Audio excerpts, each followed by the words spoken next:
एक बार गौतम बुद्ध से अभय राजकुमार ने प्रश्न किया कि क्या श्रमण गौतम कभी कठोर वचन कहते हैं।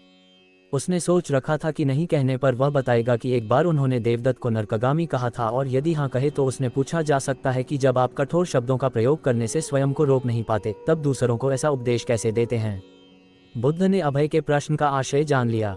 उन्होंने कहा, इसका उत्तर न तो हाँ में दिया जा सकता है और न नहीं में। अभय की गोद में उस समय एक छोटा बालक था। उसकी ओर इशारा करते हुए बुद्ध ने पूछा, राजकुमार, यदि दाई के अनजाने में यह बालक अपने मुख में काट का टुकड़ा डाल ले, तब तुम क्या करोगे। मैं उसे निकालने का प्रयास करूंगा। यदि वह आसानी से न निकल सकता हो तो बाएं हाथ से उसका सिर पकड़कर दाहिने हाथ की उंगली को टेढ़ा करके उसे निकालूंगा। यदि खून निकलने लगे तो भी मेरा यही प्रयास रहेगा कि वह काट का टुकड़ा किसी न किसी तरह बाहर निकल आए। ऐसा क्यों? इसलिए कि भंते, इसके प्रति मेरे मन में अनुकंपा है। राजकुमार, ठीक इसी तरह तथागत जिस वचन के बारे में जानते हैं कि यह मिथ्या या अनर्थकारी है और उससे दूसरों के हृदय को ठेस पहुंचती है, तब उसका वे कभी उच्चारण नहीं करते।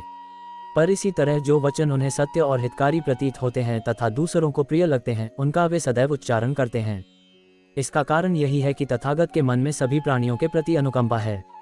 दोस्तों, बहुत बहुत शुक्रिया आप सभी का। कृपया चैनल को सब्सक्राइब करें, लाइक करें, कमेंट करें। दोस्तों, भी चैनल शुरुआती दौर में है, कंटेंट अच्छा लगे तो सब्सक्राइब जरूर करें। आपका सब्सक्राइब करना ही मुझे और हिम्मत देता है दोस्तों, लगातार आपके लिए इसी प्रकार का काम करने के लिए। एक बार वैशाली के बाहर जाते धम्म प्रचार के लिए जाते हुए गौतम बुद्ध ने देखा कि कुछ सैनिक तेजी से भागती हुई एक लड़की का पीछा कर रहे हैं। वह डरी हुई लड़की एक कुएं के पास जाकर खड़ी हो गई। वह हौंफ रही थी और प्यासी भी थी। बुद्ध ने उस बालिका को अपने पास बुलाया और कहा कि वह उनके लिए कुएं से पानी निकाले, स्वयं भी पिए और उन्हें भी पिलाए। इतनी देर में सैनिक भी वहां पहुंच गए। बुद्ध ने उन सैनिकों को हाथ के संकेत से रुकने को कहा। उनकी बात पर वह कन्या कुछ झेपती हुई बोली, महाराज, मैं एक अछूत कन्या हूँ। मेरे कुएं से पानी निकालने पर जल दूषित हो जाएगा। बुद्ध ने उससे फिर कहा, पुत्री, बहुत जोर की प्यास लगी है, पहले तुम पानी पिलाओ। इतने में वैशाली नरेश भी वहां आ पहुंचे। उन्हें बुद्ध को नमन किया और सोने के बर्तन में केवड़े और गुलाब का सुगंधित पानी पेश किया। बुद्ध ने उसे लेने से इनकार कर दिया।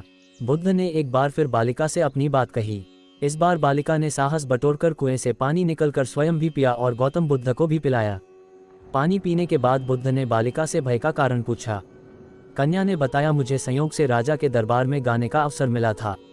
राजा ने मेरा गीत सुन मुझे अपने गले की माला पुरस्कार में दी, लेकिन उन्हें किसी ने बताया कि मैं अछूत कन्या हूँ। ये जानते ही उन्होंने अपने सिपाहियों को मुझे कैद खाने में डाल देने का आदेश दिया। मैं किसी तरह उनसे बचकर यहाँ तक पहुँची थी। इस पर बुद्ध ने कहा, सुनो राजन, ये कन्या अछूत नहीं है, आप अछूत हैं। जिस बालिका के मधुर कंठ से निकले गीत का आपने आनंद उठाया, उसे पुरस्कार दिया, वह अछूत हो ही नहीं सकती। गौतम बुद्ध के सामने वह राजा लज्जित ही हो सकते थे। बहुत बहुत शुक्रिया चैनल को सब्सक्राइब करने के लिए, और बहुत बहुत धन्यवाद परमपिता परमात्मा का इस प्रकार का कंटेंट बनाने की सद्बुद्धि प्रदान करने के लिए। आपके जीवन में भी उत्कर्ष और उन्नति हो। बहुत बहुत शुक्रिया दोस्तों। जय श्री महाकाल। भगवान बुद्ध देव और मनुष्यों के शास्ता थे, परंतु सबसे पहले वह मनुष्य थे। मनुष्य बढ़कर देवता बनता है, ये प्राचीन मान्यता थी। आज भी हम मनुष्यत्व के ऊपर देवत्व की बात करते हैं, परंतु बुद्ध ने इस क्रम को पलट दिया।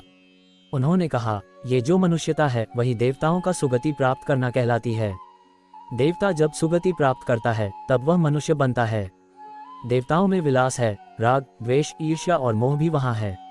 निर्वाण की साधना वहाँ नहीं हो सकती। इसके लिए देवताओं को मनुष्य बनना पड़ता है। मनुष्यों में ही देव पुरुष का आविर्भाव होता है, जिनको देवता नमस्कार करते हैं। मानवता धर्म का उपदेश देने वाले बुद्ध स्वयं मानवता के जीते जागते रूप थे।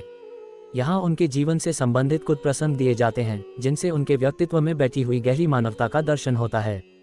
भगवान का परिनिर्वाण होने वाला है। रात का पिछला पहर है। भिक्षु उनकी शैया को घेरे बैठे हैं। बुद्ध उन्हें उपदेश दे रहे हैं। कह रहे हैं, भिक्षुओं, बुद्ध धर्म और संत के विषय में कुछ शंका हो तो पूछ लो। पीछे मलाल मत करना कि भगवान हमारे सामने थे पर हम उनसे कुछ पूछ न सके। कोई शिष्य नहीं बोलता। भगवान 3 बार कहते हैं, पर कोई भिक्षु कुछ पूछने को नहीं उठता। भगवान को शंका होती है कि कहीं वे उनके गौरव का विचार करके पूछने में संकोच तो नहीं कर रहे। इसलिए वह कहते हैं, शायद भिक्षुओं, तुम मेरे गौरव के कारण नहीं पूछ रहे। जैसे मित्र मित्र से पूछता है, वैसे तुम मुझसे पूछो। बुद्ध अपने शिष्यों की समान भूमिका पर आ जाते हैं। उनकी यह विनम्रता मनुष्य धर्म की आधार भूमि है। बुद्ध ने अपने को भिक्षुओं का कल्याण मित्र कहा है, जो उनकी मानवीय सहृदयता और विनम्रता को सूचित करता है। एक दूसरा दृश्य भी उसी समय का है। चंद करमार पुत्र के यहाँ बुद्ध ने अंतिम भोजन किया था। उसके बाद ही उन्हें खून गिरने की कड़ी बीमारी हो गई थी, जो उनके शरीरांत का कारण बनी। बुद्ध को उसके हृदय का बड़ा ध्यान था। भक्त उपासक को यह अफसोस हो सकता था कि उसका भोजन करके ही भगवान का शरीर छूट गया। इसलिए आखिरी सांस लेने से पहले उन्होंने आनंद को आदेश दिया, आनंद, चंद करमार पुत्र की इस चिंता को दूर करना और कहना, आयुष्मान, तूने बड़ा लाभ कमाया कि मेरे भोजन को करके तथागत परिनिर्वाण को प्राप्त हुए।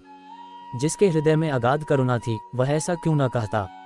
बहुत पुरानी बात है। गौतम बुद्ध एक शहर में प्रवास कर रहे थे।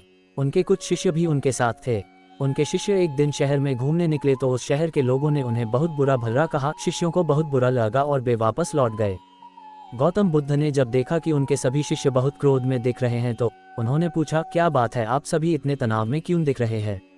तभी एक शिष्य क्रोध में बोला, हमें यहाँ से तुरंत प्रस्थान करना चाहिए। जब हम बाहर शहर में घूमने गए तो यहाँ के लोगों ने बिना वजह हमें बहुत बुरा भला कहा। जहाँ हमारा सम्मान न हो वहाँ हमें एक पल भी नहीं रहना चाहिए। यहाँ के लोग सिर्फ दुर्व्यवहार के सिवा कुछ जानते ही नहीं हैं। गौतम बुद्ध ने मुस्कुराकर कहा, क्या किसी और जगह पर तुम सद्व्यवहार की अपेक्षा रखते हो। दूसरा शिष्य बोला, इस शहर से तो भले लोग ही होंगे। तब गौतम बुद्ध बोले, किसी जगह को सिर्फ इसलिए छोड़ देना गलत होगा कि वहाँ के लोग दुर्व्यवहार करते हैं। हम तो संत हैं, हमें तो कुछ ऐसा करना चाहिए कि जिस स्थान पर भी जाएं, उस स्थान को तब तक न छोड़े जब तक अपनी अच्छाइयों से वहाँ के लोगों को सुधार न दें। हम जिस भी स्थान पर जाएं वहाँ के लोगों का कुछ न कुछ भला करके ही वापस लौटें। हमारे अच्छे व्यवहार के बाद वह कब तक बुरा व्यवहार करेंगे। आखिर में उन्हें सुधरना ही होगा। वास्तविकता में संतों का कार्य तो ऐसे लोगों को सुधारना ही होता है। सही चुनौती वो है जब हम विपरीत परिस्थितियों में खुद को साबित कर सकें। ये सभी बातें सुनकर बुद्ध के प्रिय शिष्य आनंद ने प्रश्न किया, उत्तम व्यक्ति किसे कहते हैं।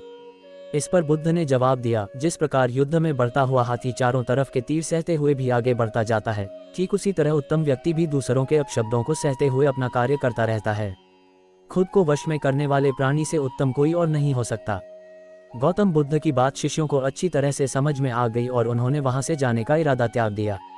दोस्तों, चैनल को जरूर सब्सक्राइब करें। आप सभी को बहुत बहुत शुक्रिया। थैंक यू, धन्यवाद। जय श्री महाकाल, जय श्री महाकाल।